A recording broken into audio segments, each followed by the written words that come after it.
redes sociales era igual a menor de 25 y ahora eso no es así ya.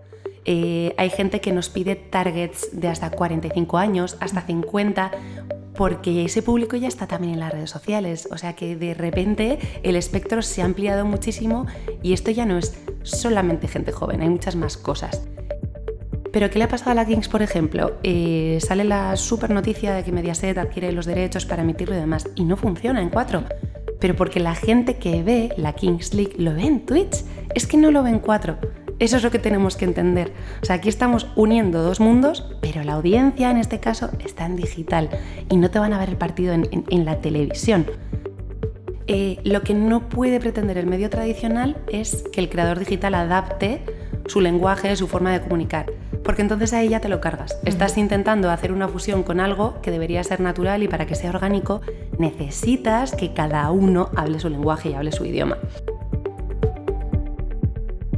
Con su experiencia en el mundo de los influencers y todo lo que se mueve en torno a este universo y sus audiencias, hemos invitado a una de las mayores expertas en España sobre influencer marketing para que nos dé algunas de las claves que ahora marcan este mundo y sobre todo también cómo se relaciona con los medios. Buenos días, Blanca. Hola, buenos días, ¿qué tal? Hola, Blanca. Bueno, voy a dar simplemente algunos datos sobre su bio, sobre su formación. Blanca Formariz es licenciada en Comunicación Audiovisual por la Universidad de Navarra. Y su trayectoria profesional comenzó ligada a los medios y el cine, como directora de desarrollo en el Toro Pictures. Desde 2015 entra en TubiTube, una empresa especializada en influence marketing, cuyo objetivo es canalizar esa conexión con el público joven mediante la creación de contenidos audiovisuales, el apoyo a los creadores o la gestión de campañas de branding y patrocinios en canales como YouTube o en streaming.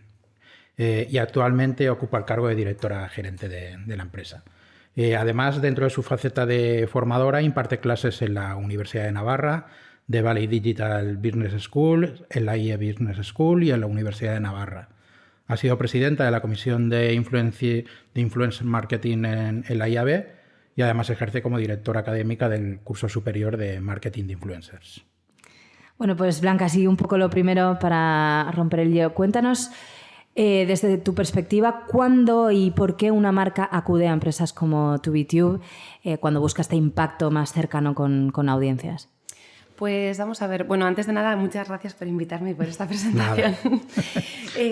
A ver, las marcas están constantemente buscando cómo pueden llegar a su audiencia. Y digamos que en los últimos años se ha dado este cambio de paradigma que hoy nos parece de lo más normal, pero imaginaos en 2015, cuando se fundó TubiTube, lo que era decirle a una marca que tenía que hacer acciones con influencers. O sea, no lo entendían. Han sido muchos años de divulgación, de educación, bueno, hasta llegar donde estamos, ¿no? Entonces, en el momento en el que hoy estamos, una marca ya entiende que si quiere llegar a ciertos públicos, sobre todo a la audiencia joven, tiene que estar en el entorno de las redes sociales y, bueno, y luego ya hablaremos de esto también más adelante, pero cada red social, las peculiaridades que tiene, ¿no?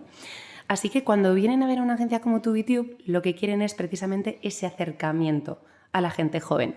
Muchas veces lo tienen súper claro, saben la red social en la que quieren estar, saben el periodo de la campaña o el producto en concreto que quieren lanzar, y hay veces que es como una barra libre de proponme qué podemos hacer. Claro, la parte bonita de esto es que puedes proponer muchas cosas, la parte mala suele ser dame una horquilla presupuestaria de dónde te mueves, porque claro, por hacer podemos hacer millones de cosas. Entonces, pues como digo, a veces no saben lo que buscan, otras veces lo tienen muy claro, pero sí que todas tienen en común que necesitan un impacto en la gente joven, o sea, conseguir estar en el top of mind de ese público que se les escapa porque ya no está desde hace tiempo en otro tipo de medios como la televisión. ¿Y notas que hay concentración de la inversión en torno ahora a un canal, un tipo de contenido o un segmento concreto de audiencia, o cada brief es un mundo? Cada brief es un mundo porque cada marca tiene necesidades diferentes, pero lo que es verdad es que yo creo que en los últimos años sí que nos centrábamos en un público muy, muy joven, o sea, redes sociales era igual a menor de 25 y ahora eso no es así ya. Hay gente que nos pide targets de hasta 45 años, hasta 50, porque ese público ya está también en las redes sociales, o sea que de repente el espectro se ha ampliado muchísimo y esto ya no es solamente gente joven, hay muchas más cosas. Entonces, claro, cada brief va un poquito adaptado a esas necesidades concretas de cada momento. Sigue siendo el grueso la gente joven, pero sí que se ha abierto ya mucho más. Y tenéis muchas campañas con la gente alfa, que tuvimos un invitado aquí en el podcast que ya asustaba a la juventud de 10, 12, 11 años y decías, madre mía, ya también se abre el abanico por debajo. La verdad es que nosotros, digamos que hacemos campañas como a partir de adolescentes hasta una edad adulta y luego mundo infantil. Pero en ese punto 10, 12 años, no, la verdad es que eso no lo hemos trabajado. No hemos tenido tampoco marcas que lo necesitaran. Bien. Blanca, el objetivo de hoy también es hablar un poco desde tu perspectiva, desde ese mundo en el que tú tratas, el mundo de los influencers, todos esos trabajos de marketing, todos esos trabajos que hacéis.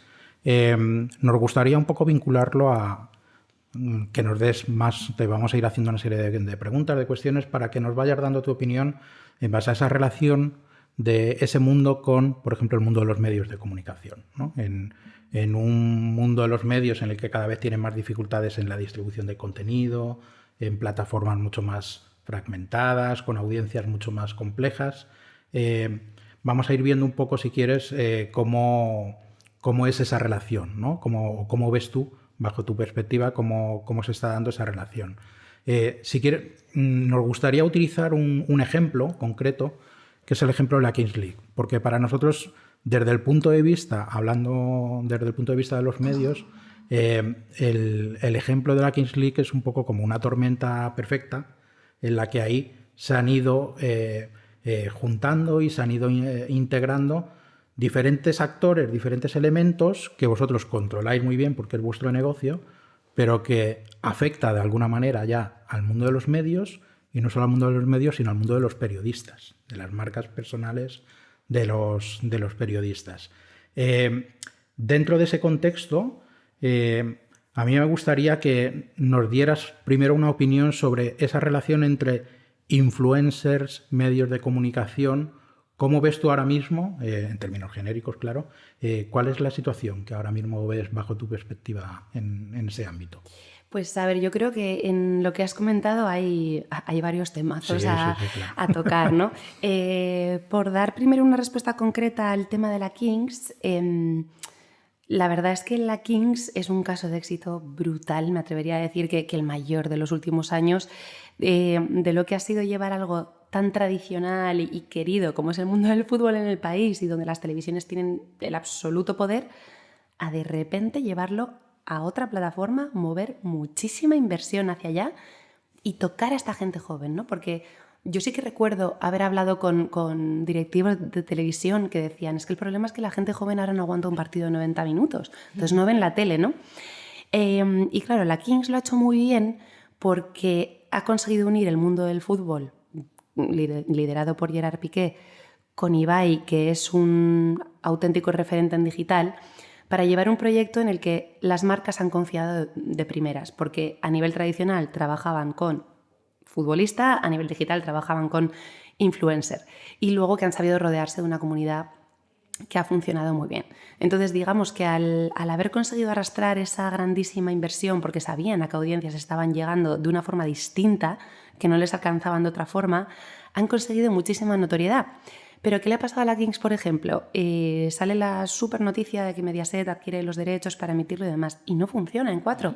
Pero porque la gente que ve la Kings League lo ve en Twitch, es que no lo ve en 4. Eso es lo que tenemos que entender.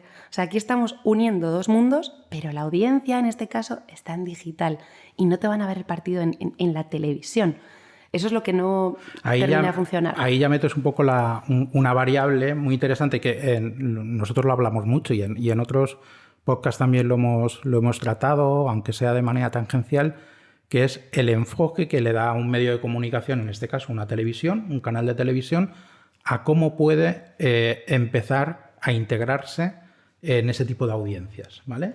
Y hemos visto casos pues diferentes, ¿no? Pues yo qué sé, el acuerdo de A3 Media con Actuality, y luego casos pues de medios de comunicación que, por decirlo de alguna manera, parten de cero y quieren introducirse en esas audiencias a su método convencional, ¿no? Desde tu punto de vista y viéndolo desde fuera, ¿ves diferentes estrategias por parte de los medios o todavía estamos en una fase en la que andan un poco en fase beta, por decirlo de alguna manera? Creo que estamos en fase beta definitivamente, pero bueno, estar en fase beta ya es un paso. O sea, antes estábamos pues en pre-beta, ¿no? Yo creo que la base de todo esto, porque ahora os contaré algunos casos relacionados con medios influencers que creo que son interesantes, la base de todo, ya has mencionado tú algo parecido, es o sea, ese lenguaje o ese modo de hacer del mundo de los influencers. O sea, no hablo de influencers solo como el chaval que juega videojuegos, o sea, hablo de creador digital, ¿vale? Lo que no puede pretender el medio tradicional es que el creador digital adapte su lenguaje, su forma de comunicar, porque entonces ahí ya te lo cargas. Estás intentando hacer una fusión con algo que debería ser natural y para que sea orgánico necesitas que cada uno hable su lenguaje y hable su idioma. Y ahora os cuento casos, ¿no? Por ejemplo, nosotros el año pasado teníamos un influencer que metimos en una tertulia deportiva de uno de los canales principales de España, junto con periodistas deportivos en mesa. ¿Cómo fue la negociación de este contrato? Queremos al talento en plató. Y nosotros decíamos, es que el talento lo streamea desde su casa. Ya, pero queremos que estén en plató, que esto es televisión. Sí, pero para que sea interesante y le vea a su audiencia, nos gustaría que él a la vez estuviera haciendo un directo en Twitch y que luego le pinchéis en cámara. O sea, esto era el tipo de conversaciones y al final nos concedieron hacer así 2 o 3 episodios, pero el resto eran en set. El talento en set estaba totalmente fuera, o sea, era pez fuera del agua. Porque no era su mundo y además no podemos olvidar que los creadores digitales son muy buenos, tienen mucho talento, pero lo hacen sin público. Mucha de esta gente luego le pones en un plato de televisión y tiene, no os voy a decir fobia social, pero dificultades, les cuesta más. Y luego, por otro lado, lo que yo también detecto es que esa parte, o sea, se habla de casos concretos, por supuesto habrá de todo, pero esa parte, por ejemplo, que estaba en plató, no se sentía comodísima con este elemento externo que les habían introducido para ver si llegamos a nueva audiencia, ¿no? O sea, era una especie de ¿a quién me han puesto aquí? Este tío no es periodista. Bueno, no es periodista, pero sabe mucho de fútbol y le sigue mucha gente, ¿no? Entonces, eso demuestra un esfuerzo por parte de la cadena. No quisieron renovar ya para más temporadas, pero porque creo que no supieron escuchar a cómo había que hacerlo. Es que es muy importante el cómo. ¿Crees que el engranaje o el diseño, sobre todo, del proyecto concreto tiene que ser desde un inicio en el que estén presentes las dos partes? Porque si tú... Es como un añadido muy cosmético, ¿no? Muy superficial. Es como vamos a encajar en uno de los mundos los beneficios de una de las partes y no quizá la co-creación desde un inicio funcionaría mucho mejor. Yo creo que ese es un punto clave y de hecho eso lo llevamos viendo con las marcas pues todos los años en los que ya llevamos trabajando el marketing de influencia y branded content. Al principio te pasaban guiones con lo que tenía que decir el creador. Y costó mucho tiempo convencer de, a ver, es que esto no es un spot. O sea, el talento se comunica así con su audiencia. Y si quieres que tu mensaje le llegue bien, de forma orgánica, que no piensen que les está vendiendo una moto, tienes que dejarles expresarse. Incluso si es un creador que de cada 4 palabras que dice, 3 son palabrotas. Pues se comunica así. Si lo que quieres es su audiencia, lo único que necesitas es saberlo y aceptarlo. Y si te parece bien, tirar millas. Y yo, de hecho, recuerdo... una de las primeras acciones muy potentes que hicimos nosotros desde Tubi con influencers fue el aterrizaje digital de Netflix en España. O sea, toda la parte de marketing de influencers la canalizaron con nosotros. Y fue un contraste tan importante trabajar con una marca, Netflix en ese caso, que venía de trabajar en otros mercados a lo que estábamos viendo en España, porque Netflix cuando te daba el brief no te pedía número de seguidores y demás, te decía, quiero gente que adore mi producto. ¿De qué vertical? Me da igual. ¿De qué edad? ¿De qué tal? O sea, era todo así. Y vale, ¿y qué contenido tiene que hacer? ¿Cuál es el brief? Con que diga que la plataforma se llama Netflix, que vale tanto dinero y que está disponible en tal fecha, me vale. No había ni cambios en los vídeos. Y bueno, y se planteaban cosas... Unas más bestias, otras menos, pero porque la gente era así. Y esto lo aprobaban porque entendían que era el lenguaje que estaban hablando los influencers. Entonces las marcas lo han entendido antes que los medios. Quizás que, claro, siempre partimos de que quizá haya que hacer un ejercicio más de nicho, olvidar estas, ¿no?, las vanity rates, ¿no?, de las que habla todo el mundo en términos de volumen, y buscar influencers o canales que tengan algo que ver con el medio. Sabemos que no son... si hablamos de influencers, no son todo gamers, no son, sino que hay, lo estábamos comentando antes con David, incluso divulgadores que quizá, o fijar pequeñas acciones de nicho en las que sí que el influencer de turno tenga más que ver con el contenido que el propio medio está buscando la audiencia, ¿no? Porque es verdad que si juntas dos elementos tan que no tienen nada que ver y quieres simplemente aprovechar las ventajas en términos de volumen, de audiencia, ahí puede chirriar y puede no funcionar, efectivamente. Claro, no consigues el objetivo. Y además, mira, en esta línea de lo que estás diciendo, hay un caso muy bonito, que es el caso de Campeones, que cuando se creó Tubi, 3 chavales periodistas que estaban terminando la carrera, o sea, ni siquiera la habían terminado, tenían un proyecto. Ellos tenían una revista y era un proyecto que querían llevar a YouTube. Y desde Tubi se cerró un acuerdo con ellos por el cual se estableció una alianza. Se grababa en los estudios de Tubi, el contenido se subía a YouTube y se gestionaba, pero ellos, como estudiantes de periodismo y amantes del deporte, sobre todo el fútbol, hacían el contenido. Bueno, pues el proyecto de Campeones ha durado, o sea, hasta día de hoy estos chicos se dedican a hacer cosas alrededor del mundo del deporte en redes sociales. O sea, Campeones fue un formato que duró mucho tiempo, pero luego evolucionó a que Mau creó un formato que se llamaba Sabor a Fútbol, que estaba presentado por ellos. Entonces, sí que creo que hay gente que viene con una formación concreta que además tiene dotes de comunicación que puede hacer esta labor. No sé, se me ocurre el caso de Quantum Fracture, que es físico, y el tipo tiene una cantidad brutal de seguidores en YouTube y todo lo que hace es divulgativo. O sea, y digamos que es un perfil que lo que está haciendo en su canal es crear su propio medio de comunicación. ¿Qué es lo que han hecho las marcas que han invertido mucho dinero en redes sociales?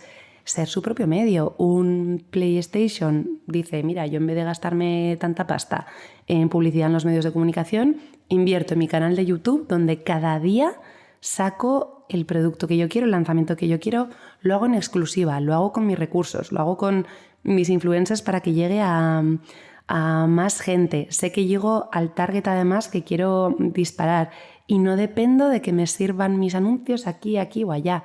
Entonces, en ese sentido, pues es que han sido mucho más rápidos. Estás poniendo ejemplos de creadores de contenidos que también a lo mejor a mí me gustaría también que nos diferenciaras un poco si realmente se puede diferenciar, si realmente todos los influencers son creadores de contenido.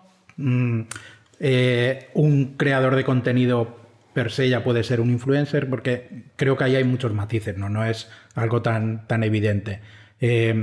Cuéntanos un poco eso, porque luego sí que me gustaría que habláramos un poco de, siguiendo hablando del tema de influencers, de los que llamamos influencers internos dentro de los medios, que eso ya tiene un poquito más de miga, ¿no? Pero primero explícanos un poco si realmente hay diferencia o hay matices entre influencer, creador de contenidos.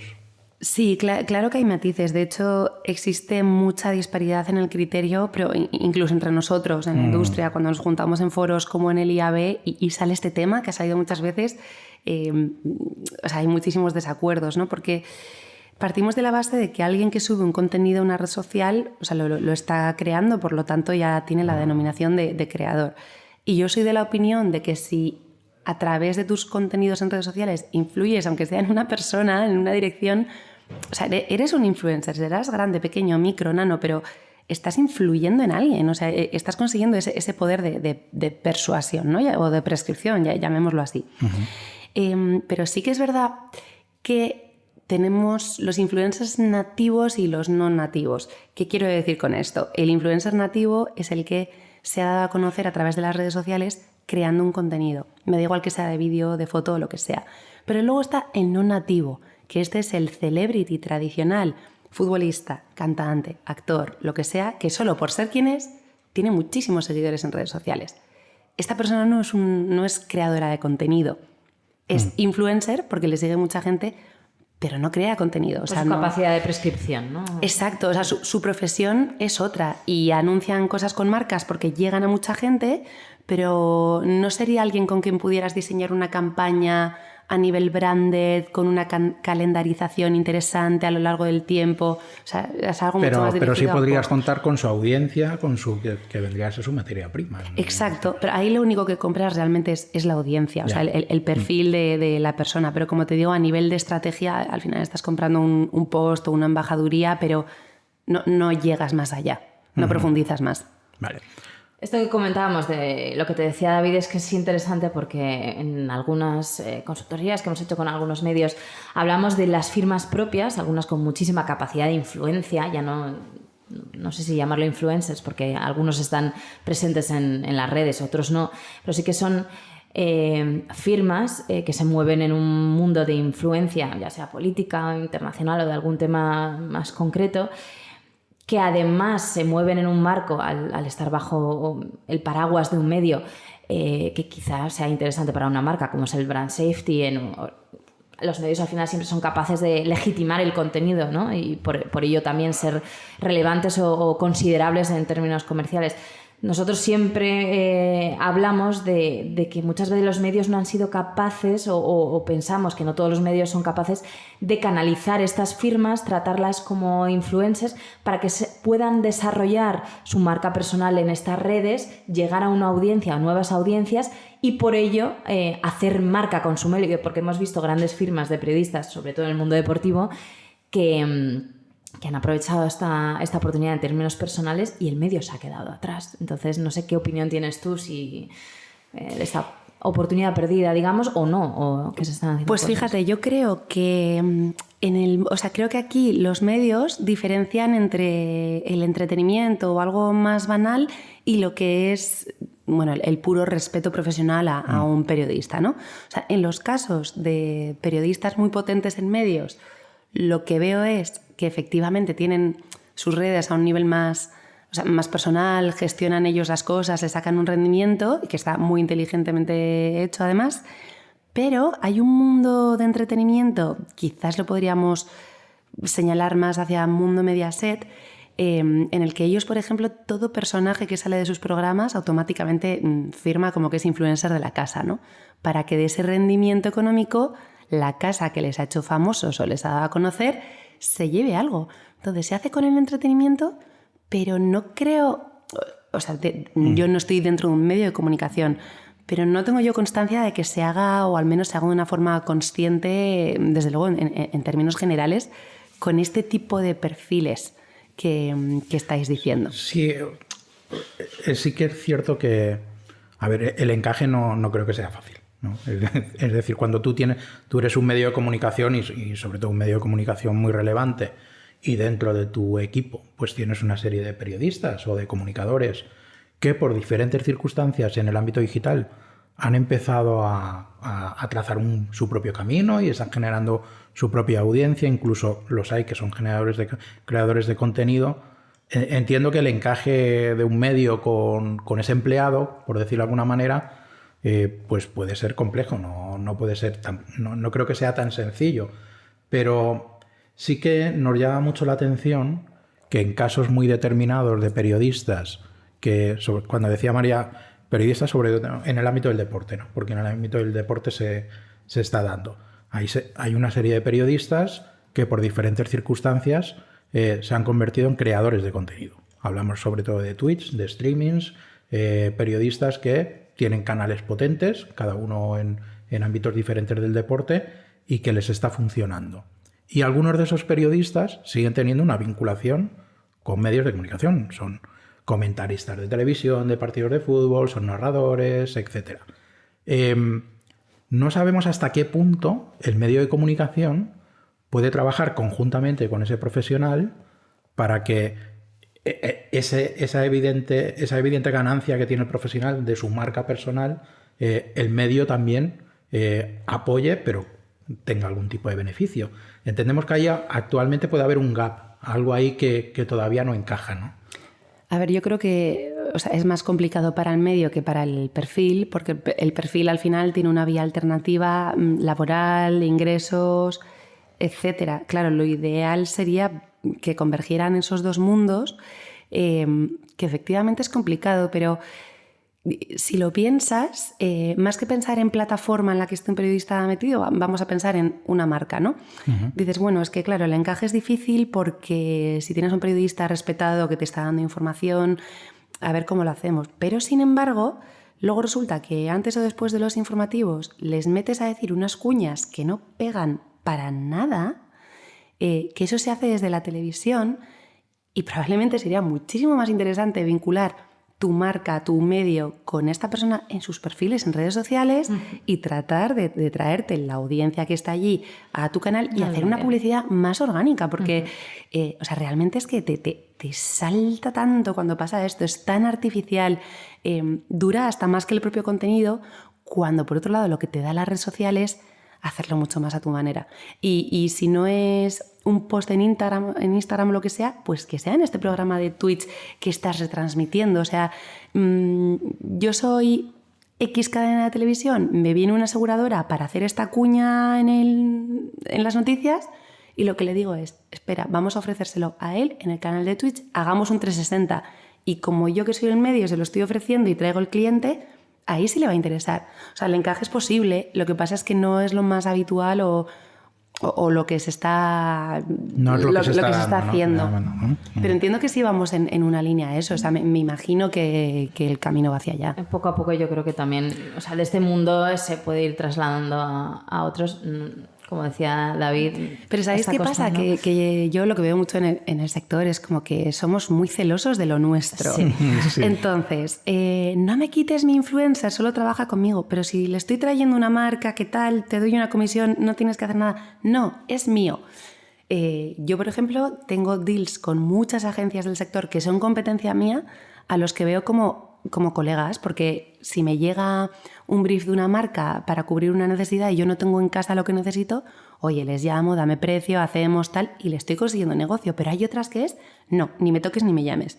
Y con esto de los medios y las marcas, etcétera, pues yo creo que es un poco igual. Claro, si yo soy la televisión y resulta que todo el dinero que me va a traer la marca se puede quedar en mi casa en vez de derivar parte al creador y que se vaya a otra plataforma como Twitch, etcétera, estoy perdiendo trozo del pastel. Ya, pero es que igual el pastel se podría hacer muchísimo más grande, de forma que al final estuvieras en lo mismo o más y encima llegando a nuevos mercados. Pero no nos gusta que nos quiten lo nuestro y lo nuevo da susto. Exacto, pero una vez más la audiencia está ahí, entonces o hacemos algo. Luego también hemos visto la estrategia, ¿no?, de traerse a creadores de contenido, a grandes influencers. También está el desarrollo incipiente de todos estos medios más legacy en canales como TikTok, en canales como Twitch. Dinos un poco si tú estás siguiendo estos canales, cómo lo ves, y luego también si tú fueras directora de audiencias de desarrollo de estos nuevos canales dentro de un medio legacy, ¿qué cosas tendrías en cuenta? ¿Qué cosas te parecerían importantes tú que lo ves desde el otro lado? La verdad es que, claro, este es un melón también, porque ¿qué pasa con un canal como TikTok? Es que, o sea, tenemos que tener clara una cosa, y es que el propósito de cada red social es diferente. O sea, Instagram inspira, TikTok entretiene. O sea, cada red social tiene lo suyo. Entonces, si tú eres un medio serio de comunicación y quieres estar en TikTok, entiende que tienes que entretener. O sea, esa es tu función principal. Si vas a estar en Instagram, entiende que tienes que inspirar de alguna forma. O sea, lógicamente tienes que informar porque eres un medio, pero tienes que adaptarte a la red social. Y yo creo que el error siempre está ahí. Y hay un caso de... No me atrevo a confirmar que es el New York Times, pero pensaría que sí. Hay un periódico muy potente de Estados Unidos que delegó la creación de su cuenta de TikTok en 2 becarios porque pensaban que esto era una tontería y no iba a ningún lado. Y es de las cuentas de TikTok más grandes del mundo. ¿Y qué es lo que tiene? Que estos chicos han hecho lo que han querido. O sea, no digo que haya que ceder el control de todo porque al final tienes voz, pero... Claro, dejaron en gente joven que estaba en contacto con la herramienta y con la audiencia y con todo lo que se mueve alrededor, dejaron el control de esa plataforma y consiguieron llegar a la gente. Entonces, o sea, tienes que escuchar eso y tienes que entender que cada plataforma funciona de una forma diferente. A nosotros muchísimas marcas, no medios, pero marcas, nos piden que creemos sus canales de TikTok Y siempre es lo mismo, ¿no? Querer imponer cosas que no van con la plataforma. De modo que si yo fuera directora de audiencias y tuviera que tomar una decisión, la experiencia me diría, vale, ¿dónde voy a jugar? ¿Cuáles son las reglas de este sitio donde voy a jugar? Tengo que cumplirlas. Y si alguna no me encaja porque traspasa una línea roja del sitio donde estoy, no lo hago. Porque es que si no, o sea, voy a dedicar muchísimo tiempo, energía, dinero seguro y no va a funcionar. Y dedicar más recursos, ¿no? Porque a veces son en formatos muy lab en los que es lo que has dicho tú, pones al becario de turno a funcionar, pero luego cuando ves que eso puede llegar, no lo apoyas de ninguna forma. Entonces siempre se queda ahí, ¿no? En esa parte que estabas comentando y que ahora comentaba María, a mí me gustaría hablar de un tema, por lo menos de un tema, luego ya veremos. Yo por lo que te he entendido ahora, en gran parte del discurso que has hecho ahora, hay un elemento que es como muy evidente, pero que en todos los procesos que nos encontramos, o en la mayoría, muchas veces hasta se deja de lado, que es esa, por decirlo de alguna manera, ese punto número 0 que siempre se tiene que seguir a la hora de establecer un objetivo dentro de una campaña o de una estrategia de distribución de contenidos, que es el target, ¿no? Es decir, si no tienes bien trabajado tu target, para empezar, en el mundo en el que vivimos ahora de plataformas, muchas veces las propias plataformas de redes sociales ya te marcan en parte el target. Es decir, no, yo soy usuario de Twitter y de TikTok, pero yo lo que busco en Twitter no es lo que busco en TikTok, aunque sea la misma persona. Entonces, dentro de esa parte, hay un proceso también, y vosotros que os dedicáis sobre todo también a producir contenidos, ¿vale? Que es el tema del formato, la dificultad del formato. Es decir, si tú te tienes que dirigir a una audiencia determinada que tienes en X plataformas, vas a tener que trabajar los formatos de manera diferente dependiendo a dónde te tengas que dirigir. ¿Os estáis encontrando con muchas dificultades a la hora de que, por ejemplo, un cliente vuestro pueda entender eso realmente, que ese trabajo hay que hacerlo y que hay que hacerlo de una manera muy sistematizada? Sí, y además, ¿sabes por qué? Precisamente por lo que has dicho. O sea, todo parte de cuál es mi target, a quién tengo que llegar y cuál es mi objetivo. Porque no hay que estar en TikTok porque todo el mundo está en TikTok.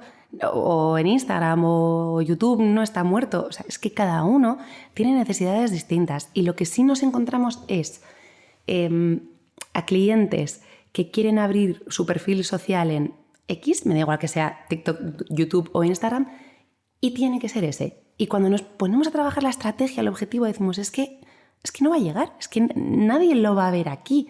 Entonces no tiene sentido. Y suele costar mucho sacarles, porque normalmente viene de una idea preconcebida, de probablemente alguien de arriba que ha dicho, tenemos que estar en TikTok.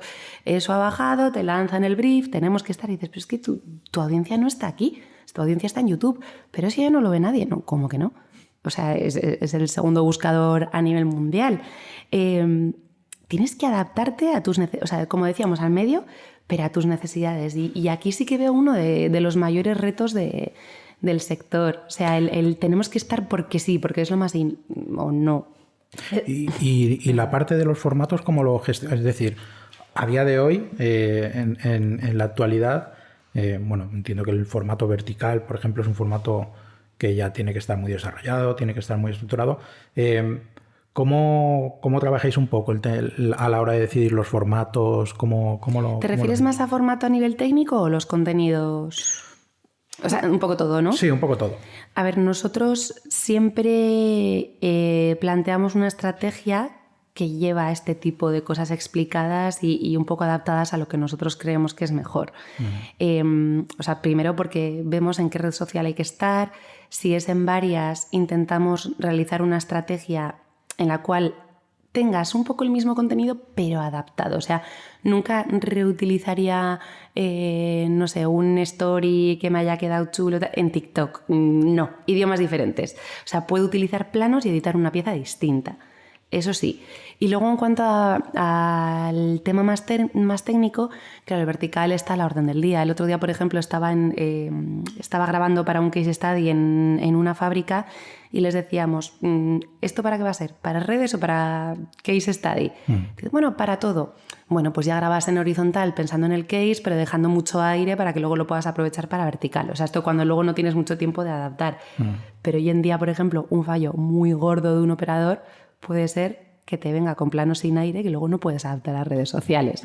O sea, que a nivel técnico también empieza Parece mentira, pero o sea, hablabas de retos y yo creo que otro de los grandes retos estos días lo estamos viviendo con los medios y con los nuevos canales de WhatsApp, que es, se han abierto canales de WhatsApp, todo el mundo tiene que estar en canales de WhatsApp, no ha dado tiempo a pensar una estrategia sólida de por qué voy a estar en WhatsApp, por qué voy a estar en canales, para quién, cómo, ¿no? Para qué parte de mi audiencia, cómo voy a estar.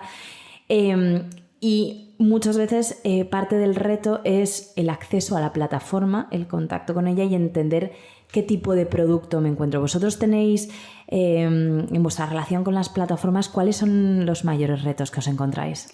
Pues a ver, os diría, o sea, el reto principal es conseguir ese acceso, ¿no? Estar ahí. Luego una vez que estás, pues claro, viene muy bien ponerte como el sellito, ¿no? O sea, nosotros de hecho estamos certificados por YouTube, por Meta, que incluye Facebook e Instagram, y por TikTok también, o sea, estamos en todas. Pero claro, cada una tiene lo suyo, o sea, por lo general... Claro, o sea, ellos te van lanzando sus cambios y sus avances y sus cosas y a ti te llueven del cielo de repente y no sabes si es mejor o si es peor o si es beta o si ya está. Claro, o sea, dependes totalmente de ellos y eso es un riesgo porque de repente, pues yo qué sé, hay un problema en algo de YouTube, decaen los ingresos, tienes que explicar a no sé qué. Luego pasa lo mismo en Meta, o sea... Dependes mucho de ellos, entonces más que reto es el riesgo que conlleva, pero por otro lado la oportunidad de estar de primera mano en las plataformas te da acceso a conocimiento, a funcionamientos que luego te vienen muy bien y que te destacan, te dan un valor añadido respecto al resto. Y la mayor dificultad que diría en común con todas es que generalmente para las cosas más potentes y tal, siempre te tienes que ir a un sitio que está fuera de España, que siempre es muy inaccesible. Y entonces eso el contacto internacional, ¿te refieres? Exacto, sí. Sí. O sea, como pasa con muchas marcas también, pero es que lo de las plataformas, cuando hay cosas gordas, suele ser siempre lo mismo. Tengo que hablar con... ¡Pum! O sea, el reto se lo trasladamos a ellas, que aquí en España, por favor, contacto más directo también para asuntos urgentes. Lo están mejorando, diré que escuchan mucho y lo están mejorando, o sea, porque hay equipos ahora en el país. Eso ya está pasando. Sí. A ver, también para ellos el volumen vale, es importante. Voy a volver un poco atrás. Yo a veces tengo mis pedradas, Blanca, lo siento, pero ¿A qué quieres volver? Me das miedo, a ver qué más preguntas. Estaba pensando, volvía un poco con el tema de la relación influencer, medios de comunicación, etcétera. Hemos estado aquí hablando durante estos minutos un poco de las dificultades evidentes que tiene un medio a la hora de encajar en todo ese ecosistema del mundo del influencer, ¿no? Pero ahondando un poco más en ese influencer que nosotros llamamos interno y que puede ser un periodista o un comunicador o una persona muy vinculada a un medio de comunicación, hemos visto ejemplos, pues, de tipos de relaciones que ese medio puede tener con ese influencer y qué beneficio o no beneficio pueden obtener. Sin embargo, el medio de comunicación en general, el tratamiento que hace de todos estos temas no es un tratamiento sistematizado, sino que entendemos que según las circunstancias van gestionando, ¿vale? Hemos comentado antes un ejemplo de, pues bueno, que por ejemplo A3 Media firmó un acuerdo con Actuality para en una plataforma determinada y sobre una audiencia determinada poder participar de un proyecto, ¿vale? ¿Cómo ves tú en el mundo de los medios que esa relación se tenga que establecer? Intento explicarme. ¿Necesitarían crear algún tipo de sistematización para que esa relación pueda ser más fluida o va a depender mucho del contexto en cada momento en el que se tengan que mover?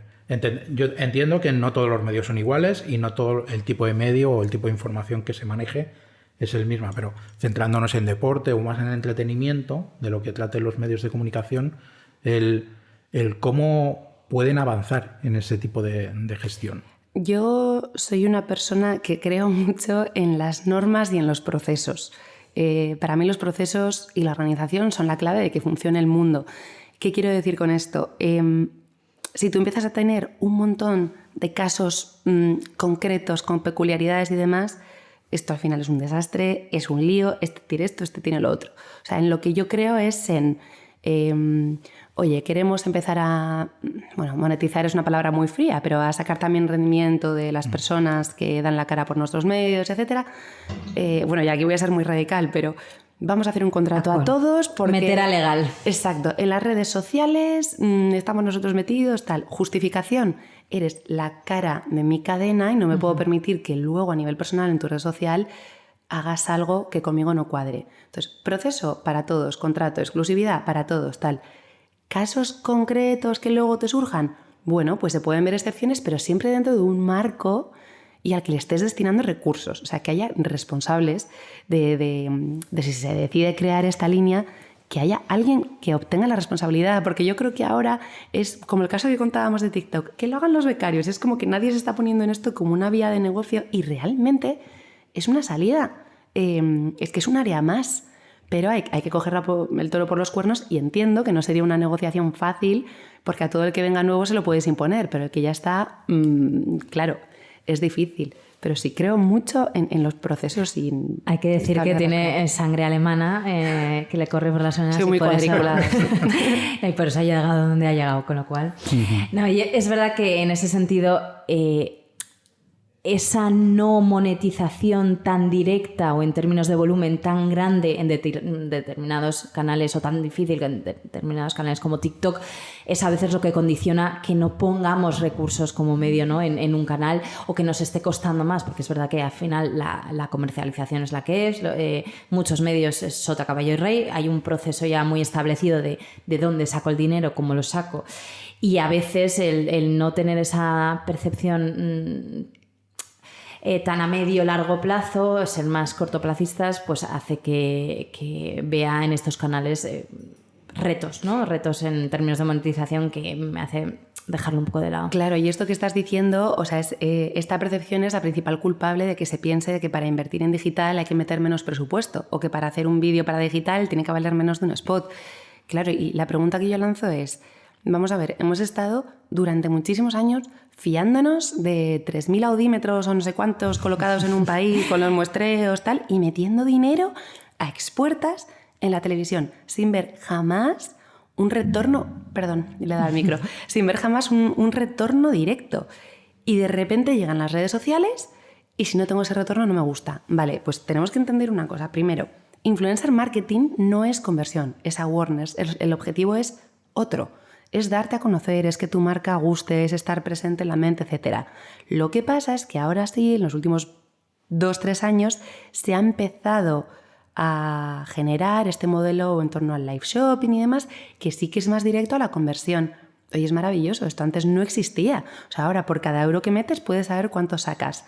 Pero este miedo de invertir en lo digital, porque no sé muy bien si lo mides muchísimo mejor que en la televisión o que en la radio. O sea, puedes ver el número de visitas, la edad de la gente que te ha visitado, en qué territorio están.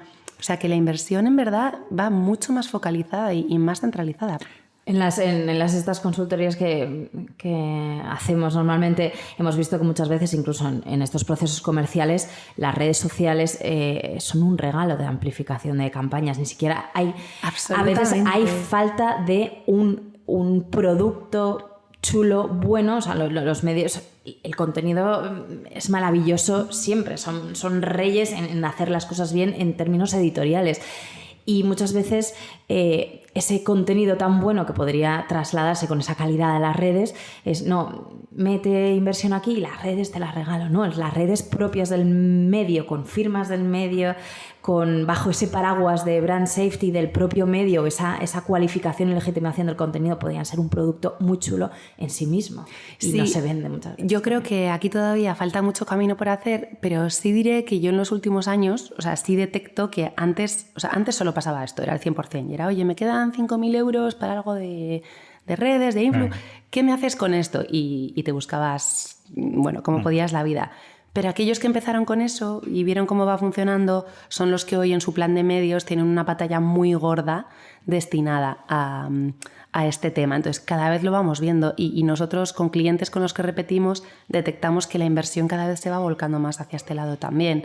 Y para volcarse a este lado la tienen que quitar de algún sitio. ¿De dónde la quitan? Pues de la televisión normalmente. Entonces bueno, queda mucho por recorrer, pero es una tendencia que poco a poco se empieza a ver. Y no que la quiten de la... O sea, porque dices, no se trata de robar inversión en una misma televisión, hacer el ejercicio de, oye, una cosa es la inversión en cadena, pero es que yo, como esa misma televisión, te ofrezco que esa derivación de la inversión me la pongas aquí en redes porque tengo esto, esto y esto. No tienen por qué perderla, digamos. Exacto, pero para eso la cadena tiene que invertir mucho en las redes. O sea, el medio como tal yo creo que no invierte en redes a un nivel muy general, pero luego sí que hay formatos concretos, programas concretos, La Resistencia, un Hormiguero, que hacen un trabajo fantástico en redes y saben que gracias a eso llegan a muchísima más audiencia. Bueno, desconozco si monetizan o no el contenido, pero si lo hacen es una vía de ingresos brutal. Y es estar presente en ese concepto de long tail, que el contenido siempre está. Y dedican muchos recursos y se lo toman muy en serio. O sea, no te cuelgan el programa el día anterior. Te sacan clips, los mejores momentos, los memes, en YouTube, en Insta, en TikTok. Eso es tener una estrategia de redes. Y como digo, no es tanto el canal en sí, el medio el que lo tiene, pero sí los programas concretos que entienden perfectamente cuál es su audiencia y dónde está y cómo pueden llegar a más. Y la verdad es que esos casos son súper bonitos porque lo hacen muy bien. Y se nota que ya el propio programa de televisión hace las cosas teniendo en cuenta el equipo de redes. O sea, te sacas press con los invitados, te sacas post. O sea, no es, mira, aquí lo importante es la tele, esto es la entrevista, búscate la vida. No. Cómo trabajamos juntos para sacar contenido que luego te sirva. Ahí hay un tema en el tema de audiencias, cuando hablamos de audiencias, actual, bueno, desde el año pasado más o menos en el mundo de los medios existe un poco está el mantra un poco de el objetivo número 1 es búsqueda de nuevas audiencias, evidentemente, ¿no? O sea, tiene que buscar nuevas audiencias y eso se busca en la parte en la que nosotros nos movemos, es en la parte de las plataformas, en diferentes tipos. Se está dando casos de esos influencers vinculados a medios de comunicación que están generando sus propias audiencias digitales y que yo no sé a nivel de... Como todo eso a nivel de data se puede hacer y se puede analizar y se puede evaluar, luego habría que ver si en términos de retorno o en términos de monetización eso realmente merece la pena, ¿no? en todo eso. Pero si nos ceñimos únicamente en captación de audiencia, se puede dar la situación, cuando tú hablabas ahora de esos programas concretos, en los que esos programas concretos generan una audiencia muy concreta que a lo mejor no tiene por qué estar totalmente alineada con la cadena de televisión en sí.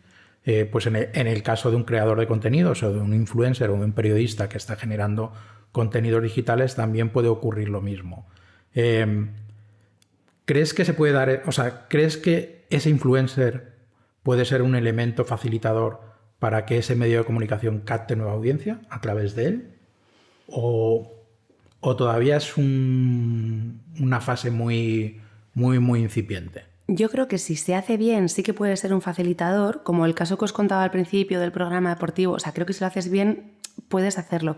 Pero aquí también creo que hay una diferencia entre los programas de entretenimiento y cuando hablamos de información. Porque claro, al final las personas, los periodistas que te trasladan información deben ser objetivos, tú tienes una imagen de ellos, ¿no? Y aquí sí que veo un riesgo en la percepción de ellos que te puede cambiar viendo redes personales, que te pueden decir, oye, tengo derecho a tener mis redes. Sí, pero es que tu trabajo es estar de cara al público y claro, o sea, como buen periodista nunca debes mostrar tu opinión, por ejemplo. Entonces, que trabajes con cierta marca o publiques cierto contenido, etcétera, puede ser un riesgo para la cadena, para tu trabajo, porque de repente ya no eres la figura que necesitan, o igual es una oportunidad porque hay otro medio que te necesita como figura, pero lo veo un poco casi como perfiles políticos de la realeza, o sea, tienen perfiles en redes sociales destinados, o sea, enteramente o a ese partido político o en nombre de la Casa Real, pero no tienen una red social propia personal porque saben que están expuestos al público, a la gente, y que de su trabajo depende mucho esa imagen que se tiene de ellos y que no se puede cambiar. Bueno, creo que ya estamos llegando a la fase final, ¿no? No, a mí me gustaría ver, siempre hablamos al final de este podcast un poco mirando a lo que viene, ¿no? Al futuro. Y en este sentido a mí me gustaría hacerte dos preguntas. Una, ¿dónde miráis vosotros en términos de innovación al futuro? Si son, el último invitado con Eduardo nos comentó ciertas redes chinas en las que la gente que quiere averiguar las tendencias de TikTok mira, porque son las que van a trasladar a TikTok las tendencias, que parece que sea lo novedoso, pero no, es que ya es lo que nos está viniendo. Luego, o sea, en términos de tendencia. Y luego, así para cerrar, ¿qué crees que el mundo de los influencers puede aprender de los medios de comunicación y viceversa? Vale, voy a empezar por la última. A ver, yo creo que de los medios siempre hay muchísimo que aprender. O sea, los medios llevan muchos años funcionando, te enseñan a comunicar. O sea, por supuesto, hay de todo y medios con los que puede ser más o menos afines, pero ellos han sido los que han desarrollado esta forma de llegar a la gente, han desarrollado formatos, contenido. Los periodistas se han formado siempre para trabajar en medios de comunicación, o sea, no había otra alternativa posible. Y creo que eso nunca se debe perder, porque hay una parte de respeto a la profesión que creo que es muy importante. ¿Los medios de los creadores que pueden aprender? Bueno, pues probablemente esa capacidad de adaptabilidad, sí, quizás de agilidad, de rapidez, pero no es tan fácil, ¿no? Pero bueno, podrían sacar de ahí. Y luego respecto a futuro, es que, a ver, yo creo que lo que pasa en la vida general, pero en este sector en concreto, solemos empezar a oír campanas de ciertas cosas y todos nos asustamos porque esto es lo que viene y Dios mío y tal, ¿no? O sea, ¿por qué digo esto? Por dos temas muy concretos. Metaverso e inteligencia artificial.